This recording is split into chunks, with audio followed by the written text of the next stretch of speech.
Hello all. Get your number 2 pencils out because it's time for Muggz' MK Classroom.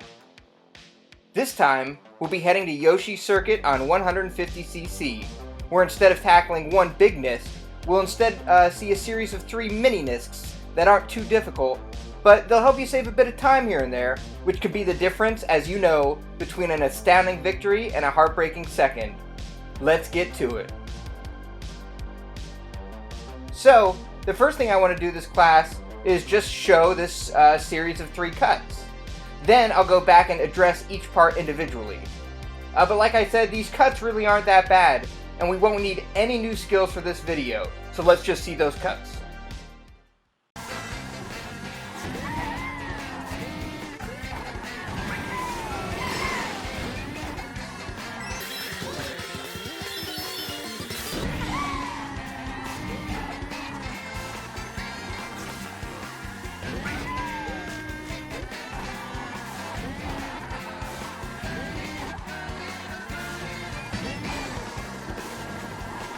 Okay, so those are the 3 shortcuts. Let's go through them one by one now, and I'll explain how I do each one.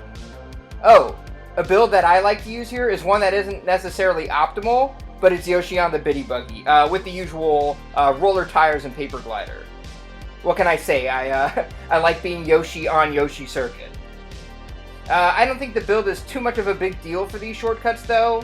But that being said, it is probably easiest to learn with a combo that builds mini turbos quickly, like Toadette on the Bitty Buggy, say. Oh, and again, I can't speak to those inside drifting bikes. Just not my forte. But that's enough about builds. Let's get to these cuts.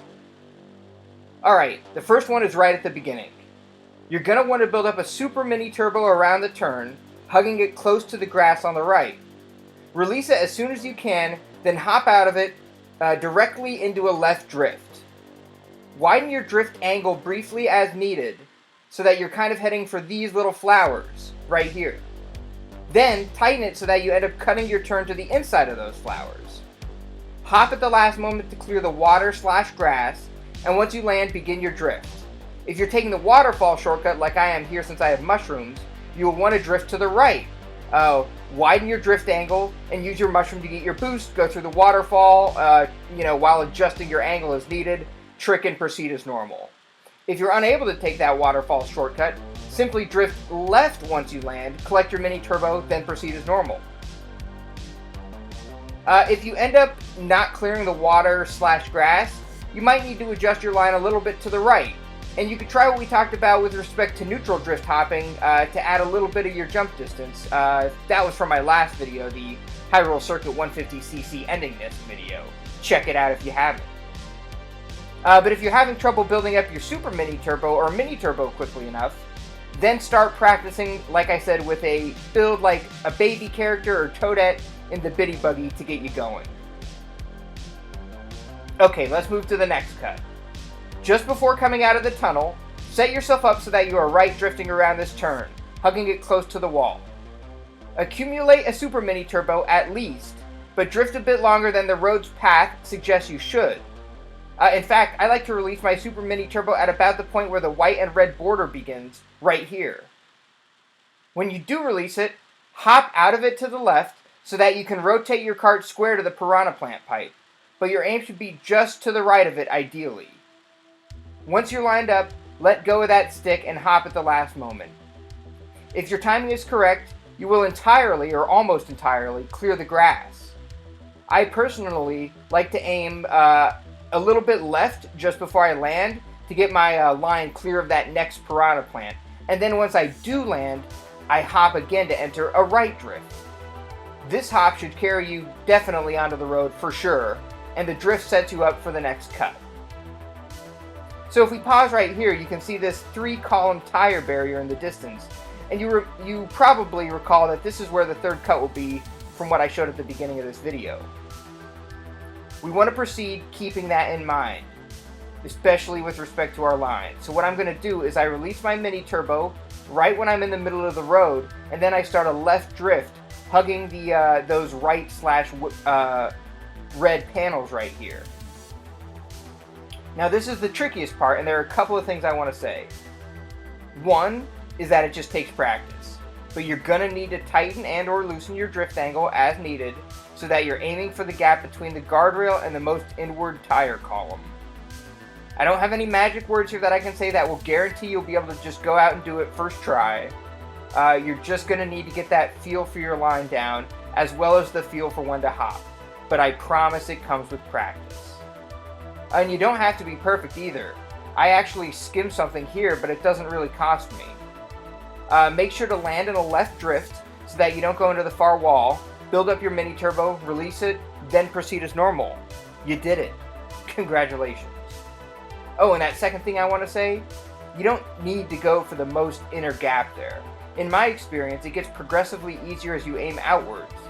The middle gap is a little bit easier, the outermost gap is even easier, and simply cutting through the off-road to the right of the tires is cake. For the latter two, you don't even have to jump if you get through cleanly, you can just drift right through. I would say the most difficult part about these cuts isn't any one in particular, but it's stringing them together, particularly the last two since they kind of connect, as you saw. So, boot up that time trial mode and practice. But you may be wondering why? Why would I do that when you haven't even proven to us that these cuts are worth it, Professor Muggz? And to that I say, fair point. So let me quickly compare taking these cuts versus not taking these cuts.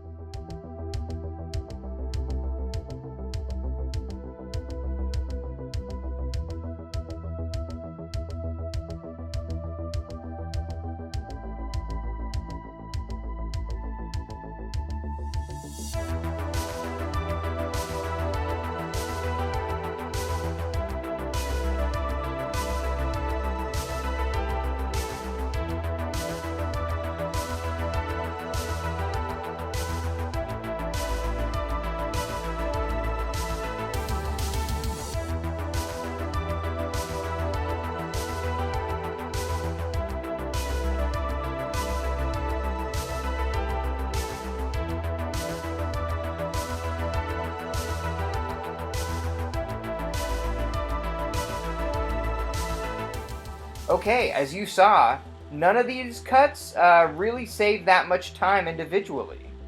However, when you combine all three and then consider there are 3 laps per race, those fractions of a second here and there really do add up. And I bet incorporating these cuts will improve your Yoshi Circuit times. And more importantly though, is that you generalize what we saw in this video to other tracks. This isn't the only track where you can cut corners. Once you've built up your skills with these shortcuts, keep an eye out for other places you can implement similar skills. But yeah, that's really all I wanted to talk about this lesson. Go out there and give these little cuts a try. And let me know if this was helpful or not in the comments below. And until next lesson, take care and bye-bye.